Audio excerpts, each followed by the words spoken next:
Olá, queridos irmãos, a paz do Senhor Jesus. Está começando mais um programa Escola Bíblica Dominical. E hoje nós estaremos iniciando mais um trimestre das lições bíblicas da CPAD, a Casa Publicadora das Assembleias de Deus no Brasil. Nós, no último programa, concluímos o terceiro trimestre e anunciamos que, a partir deste, estaríamos tratando das lições do quarto e último trimestre deste ano de 2022. E a partir de hoje nós estaremos estudando o livro do profeta Ezequiel. O livro do profeta Ezequiel, que a partir dos comentários do pastor Ezequias Soares e de sua filha Daniele Soares, estudaremos a justiça divina, a preparação do povo de Deus para os últimos dias no livro de Ezequiel. E eu já passo aí a apresentar a vocês o sumário contendo aí o esboço das lições que nós estudaremos a partir de hoje. Nesta primeira lição, iremos estudar e analisar Ezequiel, o atalaia de Deus. A segunda lição, vem o fim. Na terceira lição, nós iremos estudar sobre as abominações do templo.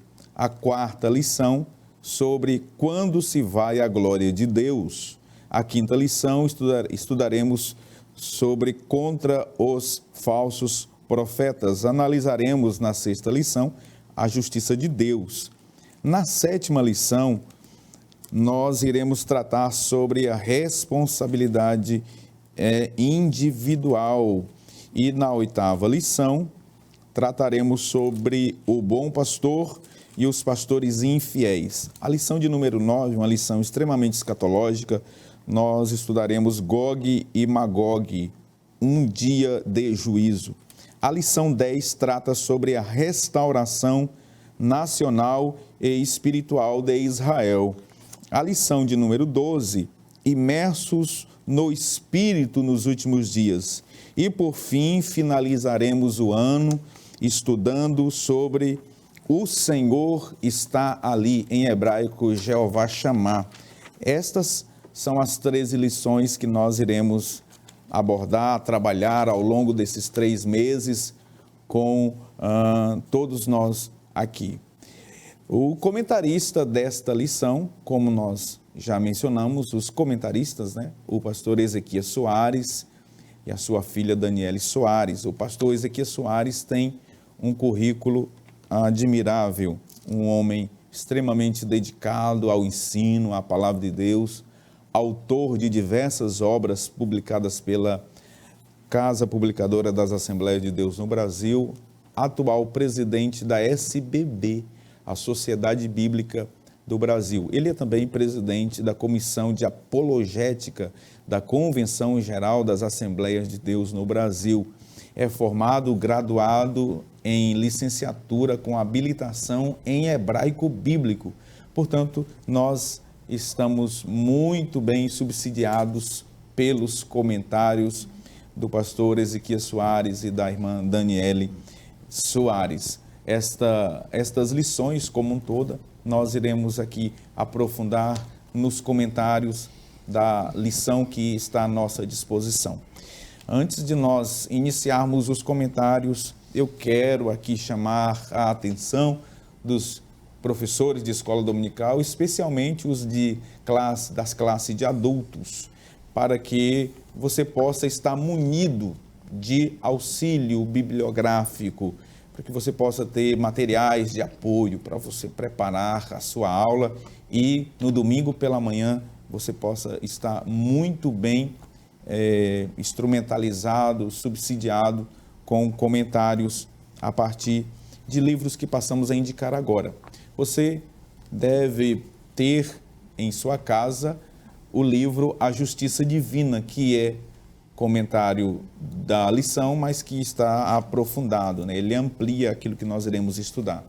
Eu indico para você também Introdução ao Antigo Testamento. São vários autores aqui. Essas obras, elas são indispensáveis. Outro livro que eu indico aos professores, A Essência do Antigo Testamento. Aqui muitas imagens, fotos que nos auxiliarão no preparo de nossas aulas.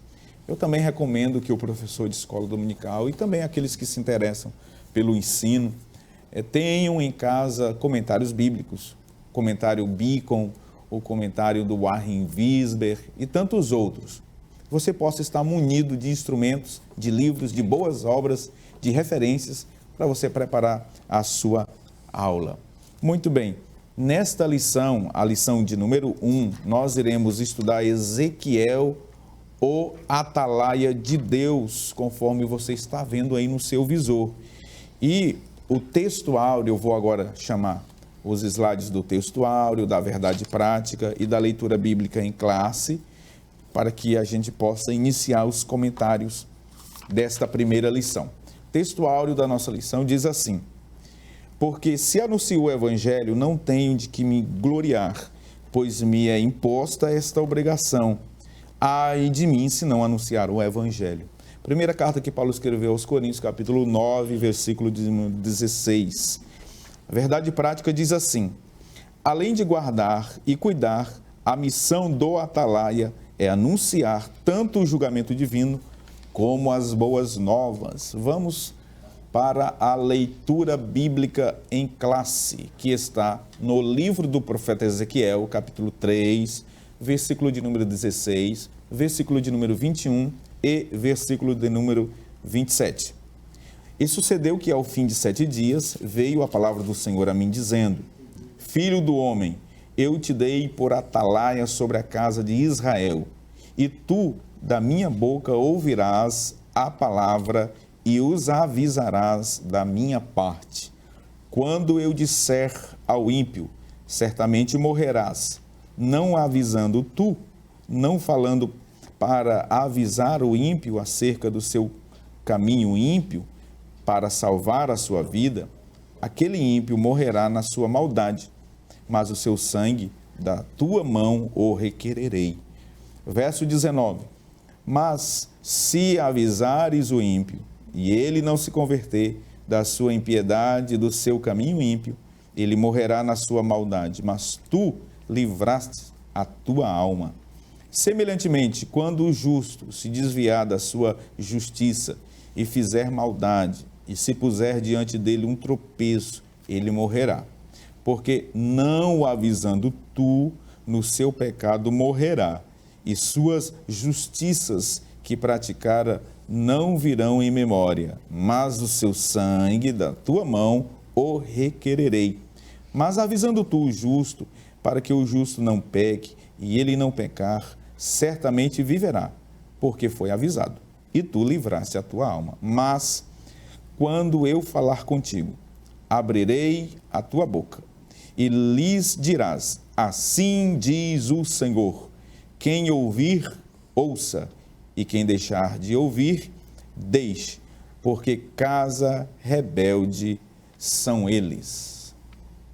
Muito bem, nós temos alguns objetivos a serem alcançados nessa lição de número 1. No primeiro objetivo, no primeiro tópico, nós iremos estudar sobre o livro de Ezequiel, iremos apresentar a estrutura do livro de Ezequiel. No segundo tópico, nós iremos identificar o profeta Ezequiel, quem é o profeta Ezequiel, a sua origem, né? No terceiro tópico, nós iremos explicar a expressão atalaia, o que significa esta expressão. E por fim, no quarto tópico, nós iremos conscientizar a todos a respeito da responsabilidade individual que cada um de nós temos diante de Deus. Muito bem. Neste primeiro bloco, portanto, nós já iremos estudar sobre o livro de Ezequiel, a sua estrutura, e teremos aqui três subtópicos, né? No primeiro subtópico, nós iremos identificar a primeira parte do livro do profeta Ezequiel, do que trata essa primeira parte do livro, a segunda parte do livro, que aborda as profecias da segunda parte, e, por fim, a terceira parte do livro do profeta Ezequiel. Veremos como muito bem está estruturada estas lições a partir dos comentários do pastor Ezequias Soares. Já está comigo aqui os nossos comentaristas, evangelista Wallach França e o pastor Elias Gomes. Pastor Elias Gomes, a paz do Senhor Jesus, seja bem-vindo mais uma vez a este maravilhoso programa. Pai do Senhor, pastor Epaminondas, evangelista Wallach, nossa satisfação está grande, nossa expectativa também em estar aqui iniciando um novo trimestre e queremos desejar um sucesso, algo marcante na vida de todos quanto estarão conosco nesse início de trimestre. Evangelista Wallach, paz do Senhor Jesus, a expectativa também, e por que estudar o livro do profeta Ezequiel já de início, né? A paz do Senhor Jesus a todos, pastor Epaminondas, pastor Elias Gomes, é uma grata satisfação. Certamente hoje nós começaremos um estudo sobre o livro do profeta Ezequiel, muito enriquecedor, mas também, pastores, será uma quebra de paradigmas, né? Acredito que muitos não estudam esse livro por acharem grande dificuldade quanto à estrutura literária, com a forma de escrita, mas hoje nós estamos aqui para tentar facilitar esse conhecimento e certamente romper com esse paradigma e que você possa se apaixonar por essa leitura da palavra de Deus. Muito bem, como o Wallach acabou de colocar, muitos deixam de ler este livro julgando ser ele complexo e difícil. Nós reconhecemos a complexidade do livro. O próprio comentarista assim também reconhece, não só ele, mas muitos outros comentaristas, eles reconhecem que o livro é demasiadamente complexo, não é de fácil interpretação por tratar-se de uma literatura profética e também apocalíptica.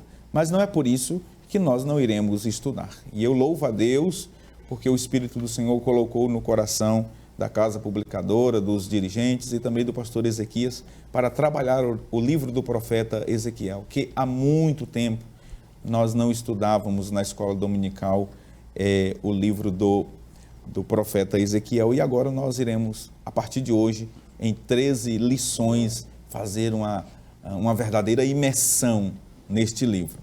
E aí nós iniciamos fazendo um questionamento que está exatamente na introdução. Por que, afinal de contas, estudar o livro do profeta Ezequiel e quais as aplicações deste livro para os nossos dias? Tem relevância? Tem aplicações? É possível? Sim, é possível.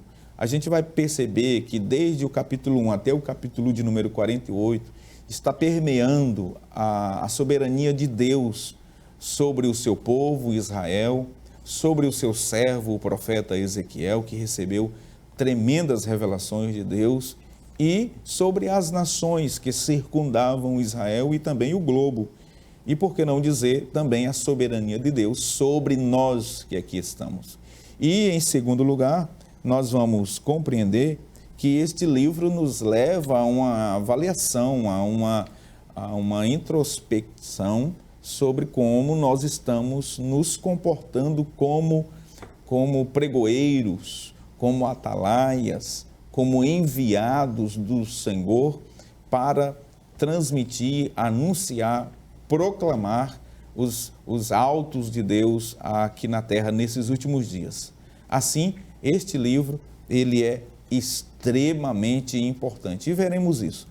De forma didática, nós iremos tentar ao longo dessas 13 lições trazer aqui comentários que auxiliarão o professor de escola dominical, que trarão também, sobretudo, edificação espiritual para todos. Eu quero iniciar com o evangelista Wallach para que ele faça aqui dê-nos uma visão holística do livro do profeta Ezequiel, neste primeiro tópico, tratando sobre essas divisões. Nos parece que o autor aqui ele foi muito feliz, né, pastor Elias, em trazer essas divisões do livro de forma bem didática. E eu gostaria que o Wallach já fizesse, nesse primeiro tópico, os comentários desta divisão, desta estrutura do livro.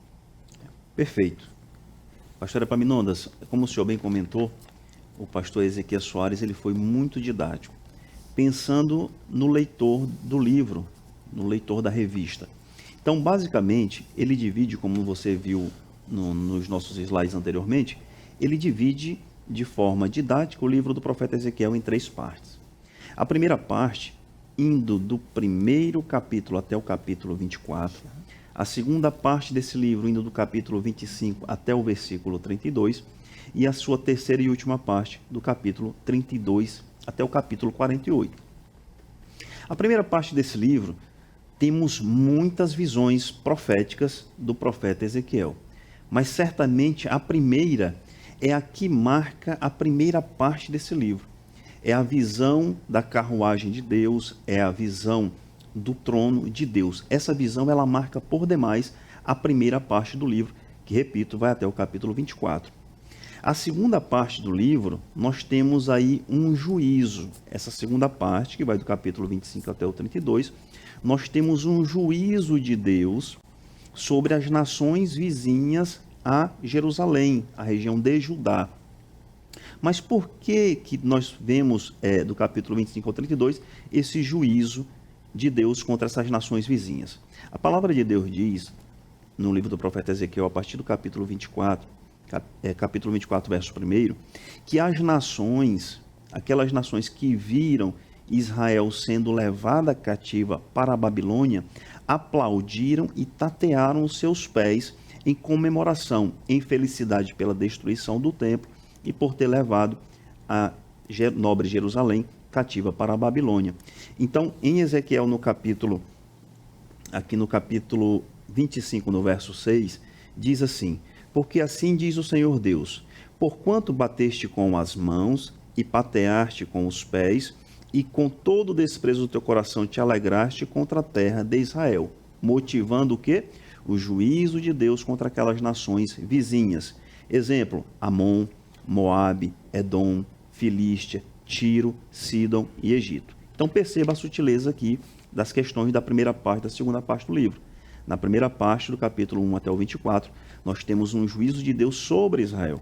Na segunda parte do livro, nós temos um juízo de Deus em desfavor das nações que circundavam a nação de Israel. E na terceira parte do livro, nós temos aqui algumas situações envolvendo a restauração do povo de Deus. E é nessa terceira parte, pastor Epaminondas, que nós temos algumas das mais sublimes, das mais relevantes e importantes visões proféticas desse livro do profeta Ezequiel, onde está inserido a visão dos ossos secos e a visão do novo templo. Portanto, nós temos um panorama bíblico, teológico aqui, subsidiado, claro, pela escritura do pastor Ezequiel Soares, da primeira, segunda e terceira parte do livro do profeta Ezequiel. Ótimo, excelente. Agora, pastor Elias, eu gostaria que nós já entrássemos no segundo tópico dessa lição, e eu vou pedir para que a nossa produção coloque aí, enquanto eu converso com o pastor Elias, o slide do segundo tópico. Porque, pastor Elias, eu queria que, antes do senhor falar sobre o profeta Ezequiel, gostaria que o senhor contextualizasse, né, o período histórico em que Ezequiel está profetizando e dissesse para nós, em linhas gerais, o que é o profeta no Antigo Testamento. Ali está o segundo tópico da nossa lição, sobre o profeta. Aqui nós iremos estudar a identidade e a procedência do profeta Ezequiel. E aí eu volto aqui com o pastor Elias para que ele comente rapidamente, né, fazendo aí uma panorâmica do contexto histórico, cultural de Ezequiel e também comentando sobre o papel do profeta, né? Quais eram aí as atribuições de um profeta no Antigo Testamento? Muito bem, pastor Epaminondas, evangelista Wallace, todos os nossos irmãos que estão nos assistindo agora, e um prazer e satisfação, mais uma vez eu estou ratificando isso. É muito importante nós enxergarmos que na antiga aliança, ou no contexto veterotestamentário, nós temos três principais, digamos que, ofícios nessa época. Nós temos os sacerdotes, nós temos os reis e nós temos os profetas. E em relação ao profeta, era aquele que levava a mensagem de Deus ou trazia a mensagem de Deus para o povo. Inversamente, digamos assim, ao papel do sacerdote, que levava a mensagem ou as queixas do povo para Deus. Então, nessa situação, nós vemos que Ezequiel, ele é de uma família sacerdotal, ele é de uma família da linha levítica, mais propriamente do tronco de Arão, portanto, ele seria um sacerdote. estava sendo preparado para o sacerdócio, e segundo a lei, ninguém pedia para ser sacerdote propriamente. A pessoa nascia naquele meio e ela era, digamos que, preparada ao longo do tempo para que, aos 25 anos, de acordo com a lei, ela era apresentada ao Senhor, era consagrada, e depois de 5 anos, aos 30, ela passaria a exercer o sacerdócio propriamente dito. Portanto, quando Ezequiel nasce, basicamente, cabe nós fazermos uma evidência aqui, que muito provavelmente ele nasceu lá no ano 622 a.C., uma época em que Jeremias, que era um profeta também, que profetizou para o Reino do Sul, e estava já basicamente há uns 4 anos profetizando. Então, todos esses anos de Jeremias, de Ezequiel, desde o nascimento até os seus 25 anos, ou meados de 25, ele estava ouvindo Jeremias e já tinha com certeza ouvido falar de outros profetas que Deus havia levantado para trazer uma mensagem de alerta para Judá, para o Reino do Sul, a fim de que esta não caísse na pena, cuja pena era o cativeiro babilônico. Pois bem, nós vemos que, apesar desse alerta, o povo não atentou, e nós vemos que Nabucodonosor vem a Jerusalém no ano 605, e nesse ano 605 ele leva um número, um quantitativo de pessoas para o cativeiro, dentre eles Daniel. No ano, digamos que 597 a.C., ele vem novamente, agora na ocasião do rei Joaquim, filho de Jeoaquim, aquele que estava no comando de Judá na primeira leva, em 605. Então agora ele leva uma segunda quantidade de gente, seleciona pessoas habilidosas, ferreiros, uma quantidade significativa de artífices, inclusive em torno de 10 mil, como está relatado no segundo livro dos Reis, capítulo 24, e dentre esses vai quem? Ezequiel, aquele camarada que estava sendo preparado para desenvolver um ministério sacerdotal. Pois bem, agora ele vai para Judá, e é lá em Judá, justamente, ou melhor, lá na Babilônia, justamente no cativeiro, que ele é usado ou levantado por Deus agora. Ele ouve a voz do Senhor, o próprio Deus se apresenta para ele agora e apresenta agora uma nova tarefa, a tarefa do ofício profético, aquilo que nós chamamos na teologia de ministério profético. E cabe até evidenciar aqui que o ministério profético que era exercido por essa pessoa, que trazia a mensagem de Deus para o povo, não se resumiria só nisso, ou não se resumia só nisso. Ele também era responsável lá para levar o óleo que dava a chancela divina sobre a separação de um rei, sacerdote, etc. Então, o profeta ele tinha um papel importantíssimo.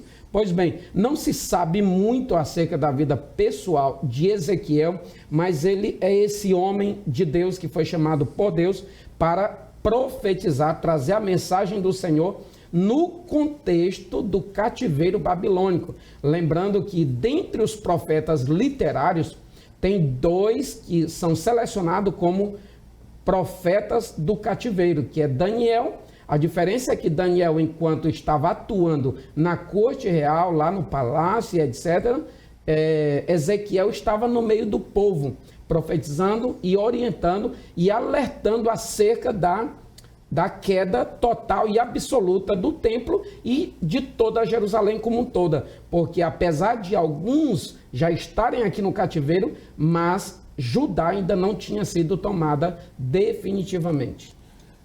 Muito bem, meus amados, nós então já estamos indo para o nosso primeiro intervalo. A lição está maravilhosa, vocês já perceberam que os nossos comentaristas aqui estão destilando conhecimento, tá bom? Serão 3 meses em que você vai certamente aprender muito, crescer em Deus a partir deste programa maravilhoso e abençoado. Portanto, não saia daí, daqui a pouquinho estaremos de volta para trabalharmos o segundo tópico e o terceiro tópico desta maravilhosa lição. Deus te abençoe e até já.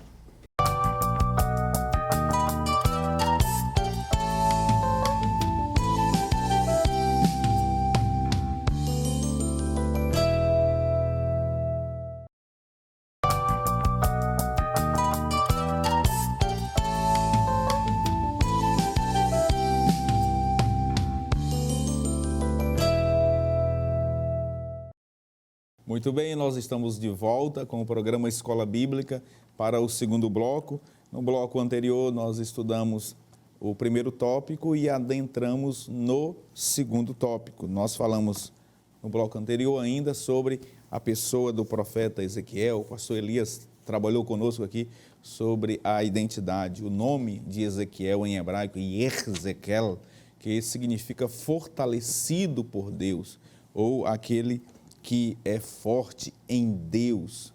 E isso reflete exatamente o momento em que Ezequiel estava no cativeiro e que precisava, de fato, ser fortalecido pelo Senhor. Tamanhas foram as experiências espirituais, as visões gloriosas que ele tivera da parte de Deus. E, portanto, ele necessitava ser, de fato, fortalecido pelo Senhor. Vamos aqui para o terceiro tópico da nossa lição. Eu vou pedir à nossa produção, o nosso querido irmão Albert Júnior, para que chame aí o slide do terceiro tópico, e eu vou aqui chamar os comentários do evangelista Wallach. Neste terceiro tópico, nós iremos falar sobre o atalaia. Há 4 subtópicos aqui. Nós iremos analisar a expressão atalaia, o que significa.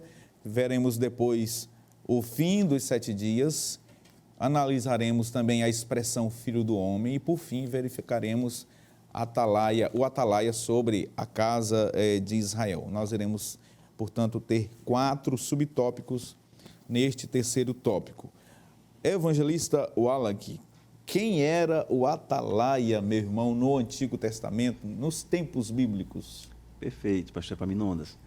A palavra atalaia, ela vem do árabe, é uma palavra feminina, que significa at-talaat, significa lugar alto. O pastor Epaminondas perguntou quem era esse homem no Antigo Testamento. Esse homem, o atalaia, entendemos que é uma metáfora, é aquele homem que Deus colocava em lugares altos para anunciar seus juízos ou os seus desígnios. Mas aqui nós temos o profeta Ezequiel sendo comissionado como profeta e atalaia. Por quê? Porque aqui tem uma simbologia, pastor Epaminondas, nós temos uma metáfora, nós temos um sentido comparativo, um sentido metafórico. Esse atalaia do Antigo Testamento está intimamente ligado ao sinônimo de sentinela ou vigilante, aquele soldado colocado no alto da torre para verificar, para olhar, para vigiar ao redor da fortaleza. Nós temos citados no livro do profeta Samuel, segundo o livro do profeta Samuel, o caso em que o atalaia anuncia ao rei Davi a chegada de um correspondente que vai noticiar a morte de seu filho Absalão. Portanto, esse atalaia do Antigo Testamento é no sentido metafórico, em que Deus levanta homens, coloca em lugares altos com visões privilegiadas, visões inclusive proféticas, para anunciar ao povo seus juízos, seus desígnios e também as suas bênçãos. Ótimo, excelente.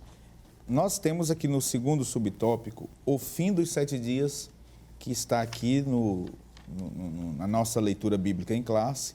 E sucedeu que ao fim de 7 dias veio a palavra a mim dizendo. Eu quero agora chamar mais um slide. O nosso programa hoje está bem didático, você vai perceber isso pela apresentação gráfica que nós iremos mostrar agora. Quais foram, né, as visões que Ezequiel teve que levou ele a um período de 7 dias. Veja bem o que está escrito em Ezequiel, capítulo de número 1, a visão de Deus que Ezequiel teve.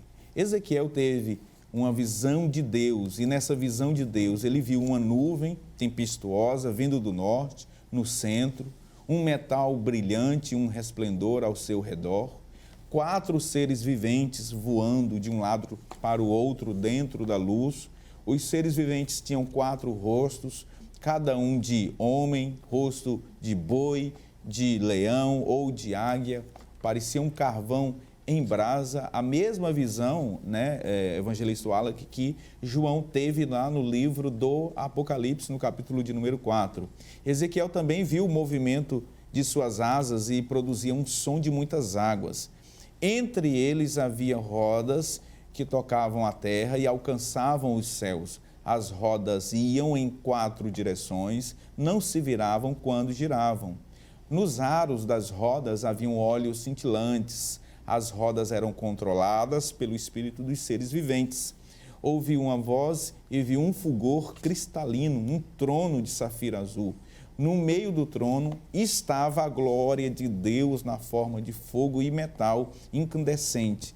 Ao redor do trono, um arco-íris multicor. Veja agora, nesta próxima imagem, neste próximo slide, que eu chamo para vocês também analisarem e verificarem como que esta visão agora, nós estamos aqui tentando demonstrar, claro que nós não vamos precisar, até porque a visão ela foi do profeta em particular e isso foi transcrito. Nós tentamos apenas com essa imagem, né, Wallach, tentar demonstrar a gloriosa visão que Ezequiel teve naquele dia junto ao rio Quebar. Perfeito, pastor Epaminondas. Aí na imagem nós temos uma perfeita descrição. Certamente, aí não chega nem perto do que realmente da glória que o profeta Ezequiel viu. Mas ali nós temos aquele mar cintilante azul separando Deus, o seu trono, dos demais seres viventes. Nós temos essas rodas cheias de olhos, né, que significando a onipresença de Deus. Nós temos aí na tela, no canto esquerdo, logo em cima, os rostos daqueles seres viventes, daqueles 4 seres viventes. Um rosto de um homem, de um leão, de uma águia e de um boi, representando certamente ali a sabedoria do homem, a realeza, ali a nobreza do leão, a rapidez da águia e a força do touro. Eu pediria só que o Albert soltasse mais um slide um pouco à frente, que nós veremos as suas descrições aí, pastor Epaminondas, para que a gente tenha uma ideia. Então, esse mar azul significando aí a santidade de Deus. As rodas simbolizavam o atributo da onisciência de Deus, e esses olhos eles estavam nos aros das rodas. Os 4 seres viventes possuem aparência radiante porque eles refletem a glória de Deus, pastor Epaminondas. Perfeito. Que maravilha essas ilustrações que foram trazidas agora para você.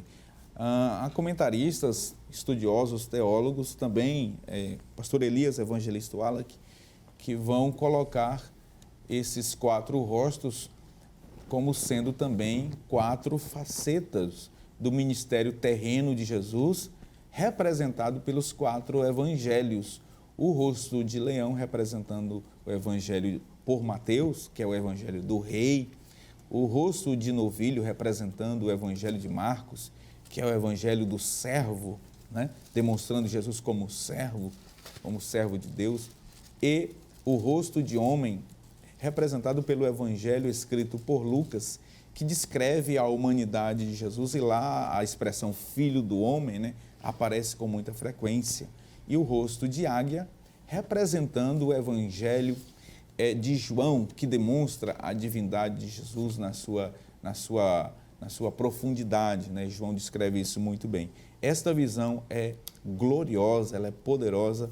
E, Wallach, eu gostaria de voltar contigo para comentar este segundo subtópico, para falar agora e explicar a razão, né, do fim dos 7 dias, o porquê, né, que esses dias trouxeram, nos parece que, uma debilidade física ao profeta.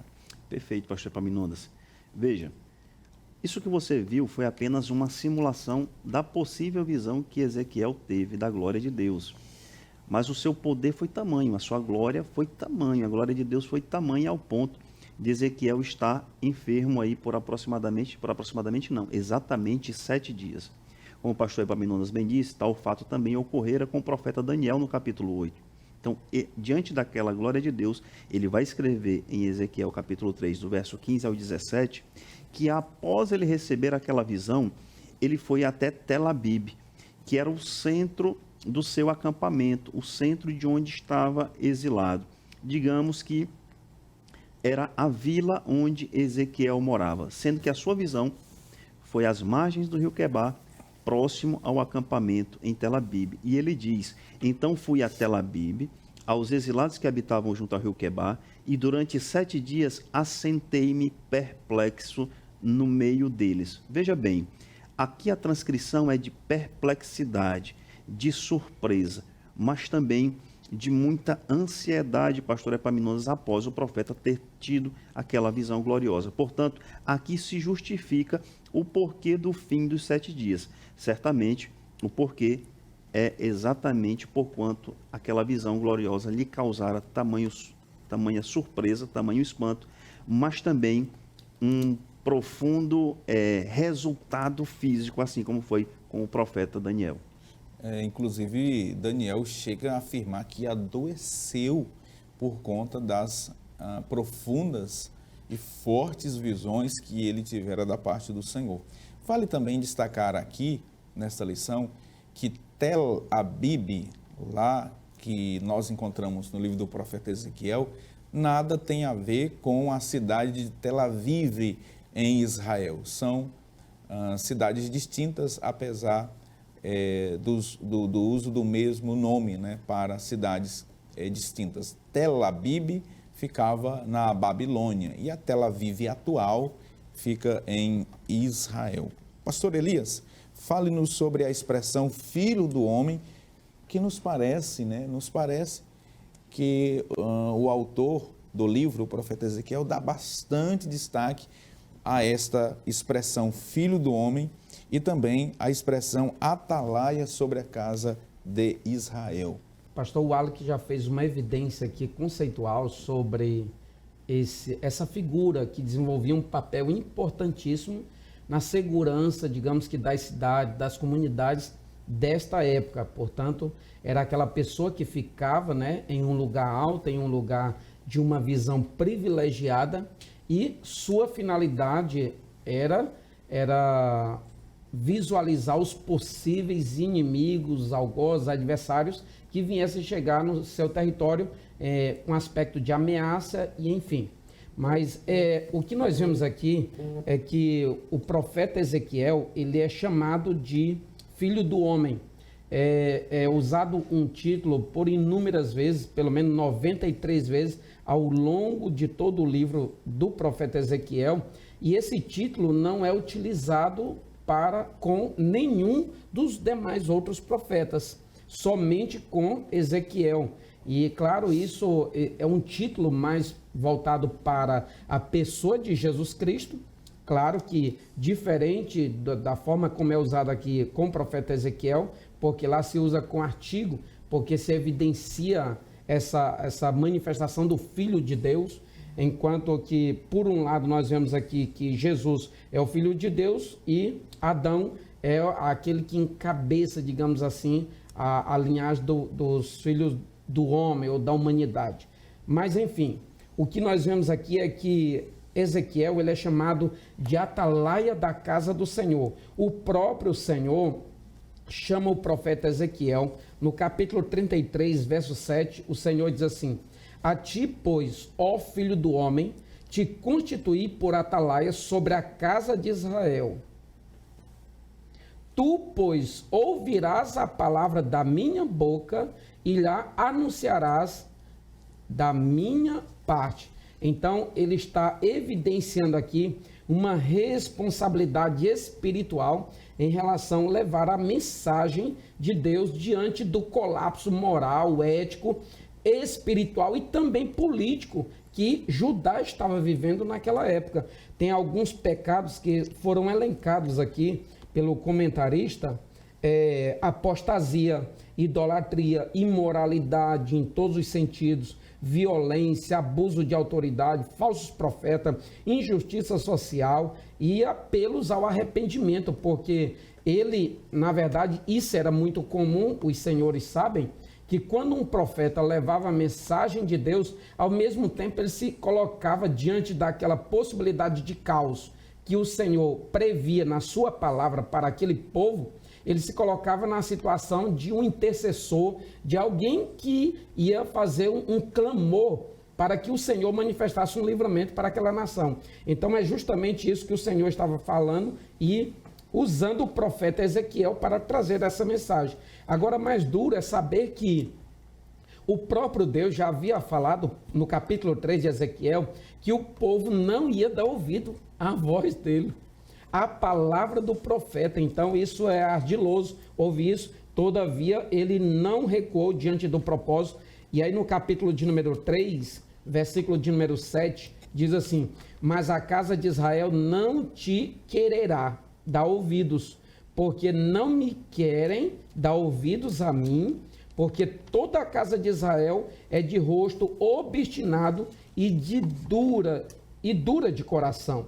No versículo de número 10 diz assim: disse-me mais, filho do homem, coloca no coração todas as minhas palavras que hei de dizer e ouve-as com os teus ouvidos. Então o Senhor estava dizendo assim: o que eu quero é que tu fique livre dessa responsabilidade. Tu livre, aliás, da possibilidade de ser responsável pelo sangue deles. Uma vez que eu te incumbi de tu anunciar, e por mais que eles não ouçam, quem quiser ouvir, ouça. Quem não quiser ouvir, que não ouça. Todavia, a responsabilidade tu exercerá. Então, era exatamente esse papel importantíssimo que o Senhor outorgou ao profeta Ezequiel diante do povo de Israel. Muito bem. Vejam que com esses comentários trazidos agora pelo pastor Elias, a gente percebe uma certa até frustração do profeta Ezequiel, porque Números capítulo 4, Números capítulo de número 8, nos revelam que o profeta, que o sacerdote, aliás, ele era consagrado, ungido com 25 anos de idade. E aos 30 anos ele iniciava os seus trabalhos, auxiliando nos serviços.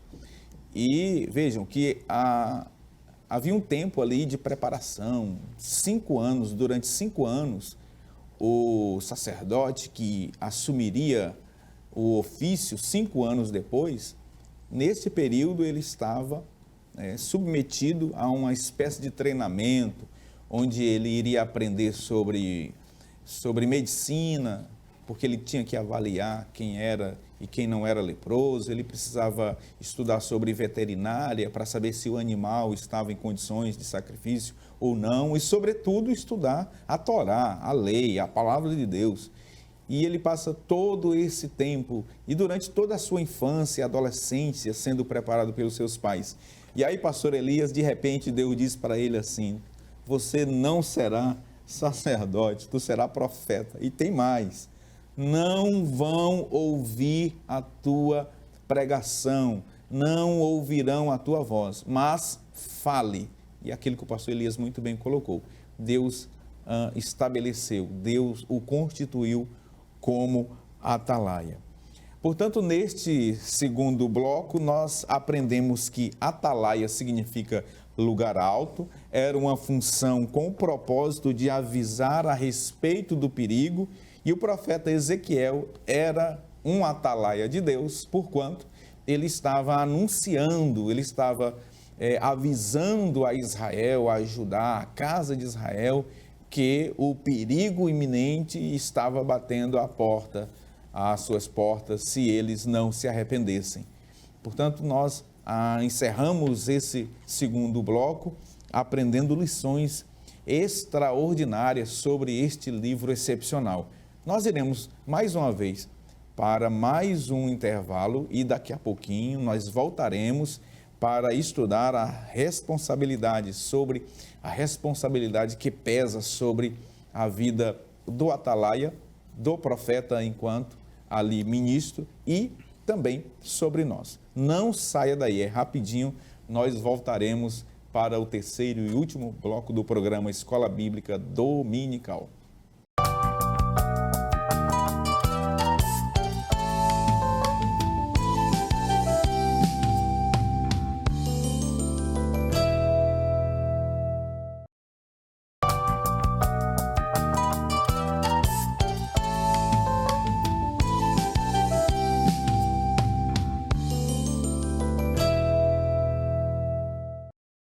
Estamos de volta com o terceiro e último bloco do programa Escola Bíblica Dominical. Nós estamos estudando a lição de número 1 do quarto trimestre das lições bíblicas da Escola Dominical. Nós estamos estudando a justiça divina, a preparação do povo de Deus para os últimos dias no livro do profeta Ezequiel, e hoje estudando Ezequiel, o Atalaia de Deus. Bom, eu quero aqui, antes de nós iniciarmos este último tópico sobre a responsabilidade do Atalaia e também a nossa responsabilidade, nós queremos aqui apresentar algumas imagens de encerramentos de escolas bíblicas que houve no último domingo. Eu participei, o pastor Elias, o evangelista Wallach, e aproveitando aqui, Wallach, gostaria que você já enviasse aí um abraço, alô a alguém nessa ocasião. Pastor Epaminondas, um abraço aí ao pessoal do Templo Bairro da Paz, que tem à frente o pastor Israel. Nós estivemos lá fazendo o encerramento, e aqui você vê na tela aí uma imagem do templo Monte das Oliveiras, na folha 8, que tem à frente o pastor Enéas, onde nós demos início na quarta-feira à escola bíblica dominical realizada naquela congregação. Muito organizado, o diácono Cleomar, que é o dirigente, é o diretor da escola bíblica, e junto com o presbítero Ribamar e o pastor Enéas fazendo esse belíssimo trabalho.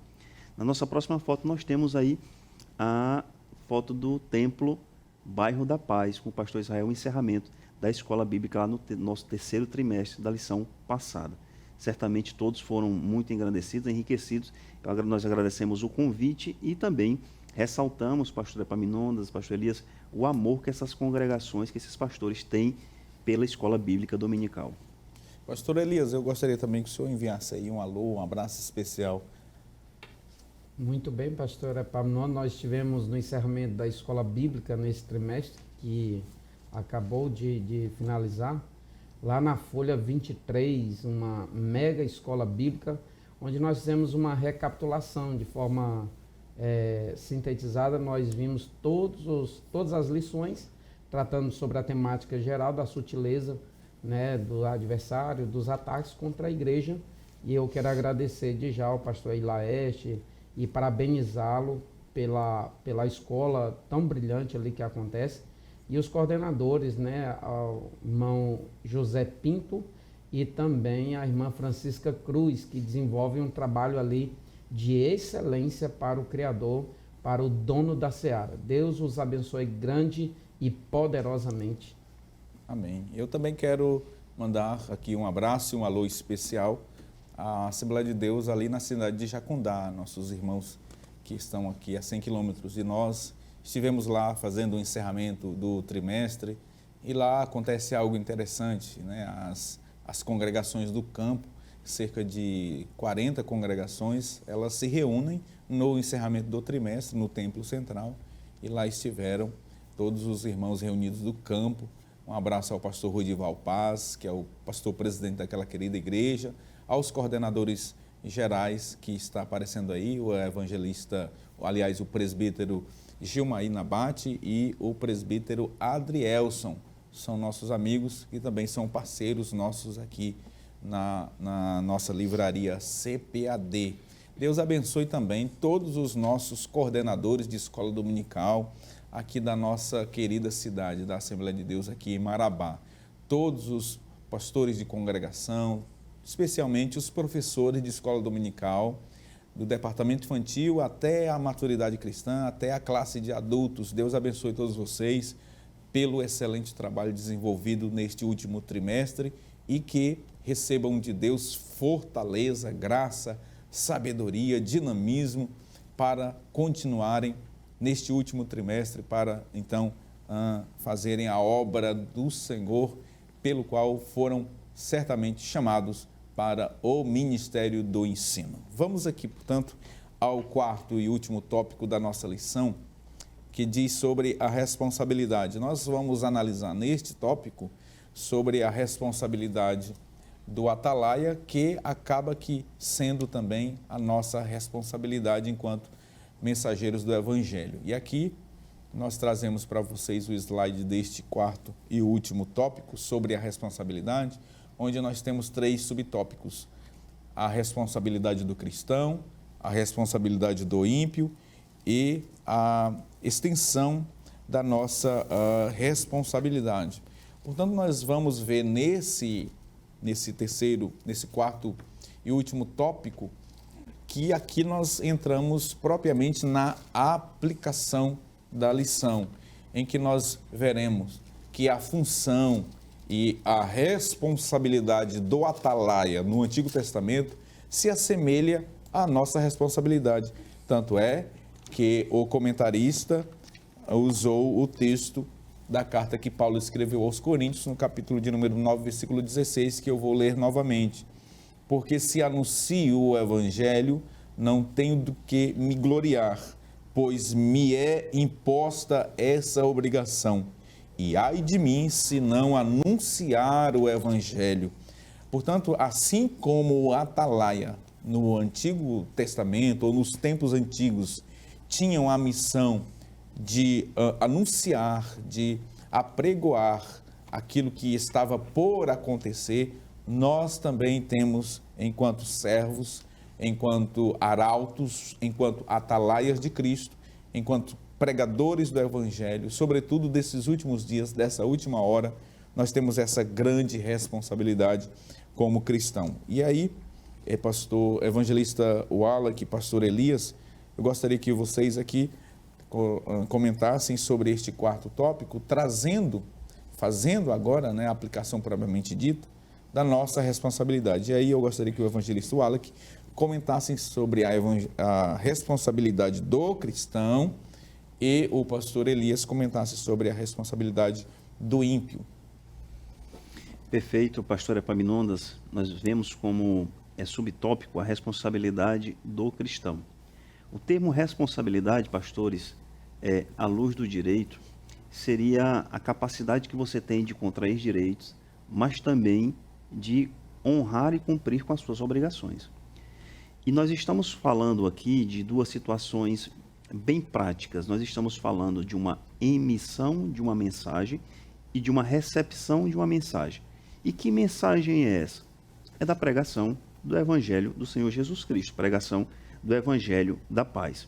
E quando nós tratamos sobre a responsabilidade do cristão na pregação e na ministração do Evangelho, nós também temos que trabalhar isso sobre uma égide da responsabilidade. Todos nós, crentes, salvos, remidos, somos comissionados a fazer o quê? A pregar o Evangelho de Jesus Cristo. Mateus 28 transcreve muito claramente isso. Mas também aqui nós trazemos aqui a baila da apresentação de hoje, a carta do apóstolo Paulo, 1 Coríntios 9,16, onde nós também lemos no início como o texto áureo da nossa lição de hoje. E nós repetimos, o apóstolo Paulo dizendo: se anuncio o Evangelho, não tenho de que me gloriar, pois sobre mim pesa essa obrigação, porque ai de mim se não pregar o Evangelho. Então nós estamos diante de uma situação de um cidadão, de um cristão que é chamado para pregar, então nós temos o dever de pregar o Evangelho, e aquele que ouve tem o dever de ouvir a mensagem de Deus e, se assim por seu livre-arbítrio, por amor, por sua vontade, se converter ao nome do Senhor Jesus Cristo. Muito bem. Pastor Elias, comente agora sobre o segundo subtópico, que trata sobre a responsabilidade do ímpio. Muito bem, pastor Epaminondas. Nós vemos uma grande responsabilidade que foi investida na igreja por parte do próprio Deus, que nós chamamos de grande comissão. Já foi evidenciada pelo evangelista Wallach, que consiste tanto no pregar quanto no ensinar, no proclamar, no anunciar, mas também no ensinar, na inserção, mas também em garantir a permanência do povo de Deus na sua própria igreja. Todavia, nós sabemos que diante desse chamado, diante desse anúncio, diante desta propagação do evangelho, aquele que ouve a mensagem, ele pode reagir positivo ou negativamente a essa mensagem, a esse chamado. Então, ele pode receber com muita gratidão, como já falou o evangelista Wallach, ou pode rejeitar. E essa rejeição, ela não traz, digamos que, responsabilidades consequenciais para aquele que é responsável para anunciar, ou seja, para o atalaia, traduzindo, para nós, hoje, nós somos o atalaia da atualidade. Nós somos o atalaia dos dias de hoje, então nós temos uma responsabilidade, e o fato de alguém rejeitar a mensagem, isso aí não implica em nenhuma consequência danosa para aquele que prega. Muito pelo contrário, tal rejeição vai testificar contra o próprio que rejeita. Então nós devemos atentar para isso, que o fato de alguém rejeitar ou insinuar uma rejeição não justifica nós guardarmos a nossa espada na bainha. Pelo contrário, o profeta Jeremias diz: ai daquele que guarda a sua espada, ou seja, não entra para esse combate. Há alguns episódios, pastor Epaminondas, evangelista, mas há um bem notório que nós vemos que nessa questão da fraseologia, que nós vemos que é a devinda de lá de Ezequiel, nós vimos no contexto do Apocalipse, o próprio Senhor dizendo: quem tem ouvidos para ouvir, que ouça o que o Espírito diz à igreja, o que o Senhor está falando, e quem quiser deixar de ouvir, deixe. Então isso é uma responsabilidade deles. Todavia, nós vemos, o que eu quero evidenciar é que no retorno da terceira viagem missionária do apóstolo Paulo, quando ele estava passando a altura de Éfeso, nós vemos que os judeus rejeitaram a mensagem do apóstolo Paulo. Ele disse: se vocês quiserem, bem, se não, tudo bem. Eu só gostaria de evidenciar nesta ocasião, Atos capítulo de número 18, verso de número 6, diz assim: mas resistindo e blasfemando eles, sacudiu as vestes e disse-lhes: o vosso sangue seja sobre a vossa cabeça. Estou limpo e desde agora parto para os gentios. Uma vez que os judeus estão rejeitando a mensagem salvífica, a mensagem do evangelho, a palavra transformadora, então eu lavo as minhas mãos dessa responsabilidade e agora vou para os gentios. Então o apóstolo Paulo tinha uma consciência muito bem precisa com relação a esse contexto de realizar a pregação do evangelho, independentemente do aspecto de como os outros iriam reagir a esse chamado. Muito bem, nós vimos que aqui está posta uma responsabilidade que pesa sobre nós para anunciarmos o evangelho aos pecadores, aos ímpios. E quando o justo se desvia do caminho, e quando o justo sai das veredas, quando o justo se desvia do caminho, quando ele sai da presença de Deus, igualmente ele deve ser notificado, ele deve ser avisado, ele deve ser ajudado a retornar ao caminho. Observe que Jesus contou a parábola do bom pastor, aquele que tinha 100 ovelhas, lá em Lucas capítulo de número 15, versículo 4 até o verso 6. Jesus falou que um homem tinha 100 ovelhas e uma se perdeu. Ele deixou as 99 no deserto e foi em busca daquela que se perdeu. Ao encontrá-la, ele pegou-a sobre os braços, colocou nos ombros, levou de volta para o aprisco e lá houve júbilo, houve festa. Observe que a responsabilidade também ela pesa sobre nós pelo fato de que nós devemos anunciar, nós devemos ser atalaias para com também os nossos irmãos que estão distanciando ou que se afastaram ou que precisam da nossa ajuda. E aí, Wallach, é dever nosso também cuidar dos nossos. É dever nosso cuidar dos nossos irmãos que estão feridos, tal como aquela ovelha que distanciaram e que precisa que nós irmos em busca deste que se afastou dos caminhos do Senhor. Perfeito, pastor Epaminondas. É dever. E dever tem uma conotação aqui de obrigação. Pastor Epaminondas, tem uma história dentro da tradição judaica que diz que em relação à ovelha, aquela que fica se perdendo ali do rebanho, existe uma história, talvez uma fábula, de que certa feita havia uma ovelha que ela se desviava muito do rebanho. E uma pessoa olhando a ação do pastor, como é que o pastor ia tratar aquela ovelha? E ele disse que o pastor vai lá e quebra a pata da ovelha para que ela não corra muito longe do rebanho. Aí você pode olhar assim: meu Deus, que pastor mau, que pastor maldoso.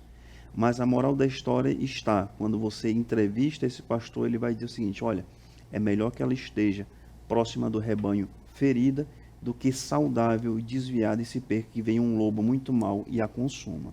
Então essa história ela dá para a gente entender bem que nós enquanto igreja, nós enquanto, como o pastor Elias falou agora há pouco, a carta do apóstolo Pedro, a sua primeira carta, no capítulo 2, verso 9, ele vem ratificar, dizendo que nós somos uma raça eleita, que o nosso sacerdócio real da nova aliança e a nossa nação, ela é santa. E, portanto, nós aqui, enquanto igreja, a eleita do Senhor, trabalhando como um único corpo, como um corpo de Cristo, em que Cristo realmente é a cabeça, nós devemos e nós temos essa obrigação de cuidarmos um dos outros, o irmão da irmã, o pastor da ovelha e assim sucessivamente. Agora, veja que o comentarista colocou aqui muito bem na conclusão. Nós temos essa responsabilidade para com o ímpio, nós temos essa responsabilidade para com os nossos, ou seja, nossos domésticos da fé, nossos irmãos, sobretudo aqueles que estão fracos. Agora, tem uma frase aqui na conclusão que é assertiva e eu subscrevo ela. Olha só o que o comentarista colocou na conclusão. O nosso compromisso diante de Deus é pregar o Evangelho e não converter as pessoas, pois quem converte é o Espírito Santo, é o Espírito de Deus. E não foi esta a mensagem, e não foi esta a recomendação que Deus falou ao profeta Ezequiel, quer eles ouçam, quer deixem de ouvir, fale. Porque, na verdade, a operação no interior da pessoa é efetuada pelo Espírito do Senhor. João 16, quem convence o homem do pecado, da justiça e do juízo é o Espírito Santo. Pastor Elias, eu gostaria que o senhor comentasse, nós temos pessoas ainda, dentro da igreja mesmo, que equivocadamente transferem, terceirizam a responsabilidade, que também é dela, da pregação do Evangelho, aos líderes, ao pastor, ao evangelista, ao líder do departamento de evangelização da igreja, e diz o seguinte: eles têm o dom de ganhar almas, como que se esse dom existisse na Bíblia. Esse dom não existe na Bíblia. Quando o provérbio diz sábio é quem ganha alma, ali não está se referindo necessariamente àquele que converte outro, mas ele está falando de quem aconselha o outro, né? Pelo conselho ele conquista o outro. É um equívoco, né, achar que essa responsabilidade de evangelização é somente da liderança. Exatamente, pastor Epaminondas. Em muito, nós falamos como está o meu processo de salvação à medida que eu observo também e tenho interesse a fim de que o outro também alcance aquilo que eu estou alcançando, ou aquilo que eu estou desejando. Então, o aspecto da abnegação, não olhar só para si, porque há muitas pessoas que pensam assim, não, eu estou salvo e você que se vira. Então, tem esse aspecto também, nós podemos ajudar uns aos outros a galgar um patamar de fé mais bem consolidada nessa vida cristã. O apóstolo Paulo, vez outra, ele evidenciava muito com relação a isso. Inclusive, segundo Timóteo, capítulo 2, ele evidenciou isso, que ele estava disposto a sofrer e a passar pelo que fosse, desde que os irmãos também alcançassem a salvação em Cristo Jesus. No versículo de número 10, capítulo 2, ele diz assim: portanto, tudo sofro por amor dos escolhidos, para que também eles alcancem a salvação que está em Cristo Jesus com glória eterna. Então, isso aqui é uma preocupação, de fato, como deve ser realizada e exercida no meio cristão. É exercer esse amor, ter interesse para que o outro também seja salvo e tenha a mesma firmeza de fé que você está tendo. Muito bem, observe que o comentarista, portanto, conclui dizendo que a nossa responsabilidade é pregar o Evangelho. Cabe ao Espírito do Senhor fazer e operar no interior do pecador a conversão, a mudança de vida. Assim, seja a atalaia de Deus, evangelize, levante-se do lugar em que você está e faça o que Deus está lhe ordenando a todos nós a fazer.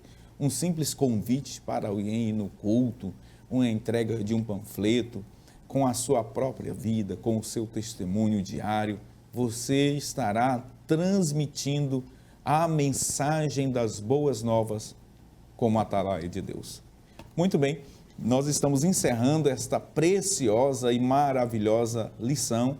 Estudamos sobre Ezequiel, o Atalaia de Deus, a primeira de 13 lições extraordinárias que estudaremos ao longo destes 3 meses. E nesta primeira lição, nós aprendemos com o primeiro tópico sobre a estrutura do livro do profeta Ezequiel, que está estruturado, dividido em 3 partes principais. As lições, a bem da verdade, desse trimestre vão trabalhar sobre a primeira parte, da lição 1 até a lição de número 7, e a terceira parte. O comentarista achou por bem não trabalhar a segunda parte do livro, que trata sobre as profecias às nações circunvizinhas a Israel. Nós apresentamos aqui neste programa, nesta lição, sobre o profeta Ezequiel, sobre a chamada do profeta Ezequiel, sobre a sua procedência. No terceiro bloco, nós aprendemos sobre o Atalaia, o que é o Atalaia, quais as suas atribuições e vimos como Ezequiel foi chamado para ser Atalaia na casa de Israel. E por fim, neste último bloco, nós aprendemos sobre a responsabilidade que temos como Atalaia, como cristãos, responsabilidade que temos diante dos ímpios para pregar o Evangelho e diante também dos nossos irmãos. Que bênção! Nós aguardamos por você, certamente, no próximo programa, para nós estudarmos a segunda lição. Assim, nós encerramos este abençoado programa, agradecendo a Deus pela sua audiência, pela sua companhia conosco aqui no programa Escola Bíblica Dominical. Sinta-se abraçado por toda a equipe aqui da TV Cairóis, canal 7.1, onde esse programa é feito com muita dedicação, com muito carinho, para que você seja abençoado. Nós iremos encerrar agora e eu quero pedir ao evangelista Wallace que nos despeça em oração. Deus te abençoe, você, sua casa, a sua família, e até o próximo programa. Vamos orar? Pai, em nome de Jesus, nós te agradecemos por mais esta programação. Nós te agradecemos por esse início de trimestre, Senhor. Nós te apresentamos cada professor, coordenador, cada aluno, que o Senhor possa iluminar a mente de cada um deles. Que nós possamos, Senhor, nesse trimestre, romper paradigmas, que eles possam aprender mais e mais da Tua Palavra. Nós agradecemos também por esse projeto que o Senhor tem colocado nas mãos do nosso pastor presidente, pastor Salles Batista e toda a sua família. Portanto, Senhor, nós te pedimos e por fé nós já te agradecemos em nome de Jesus.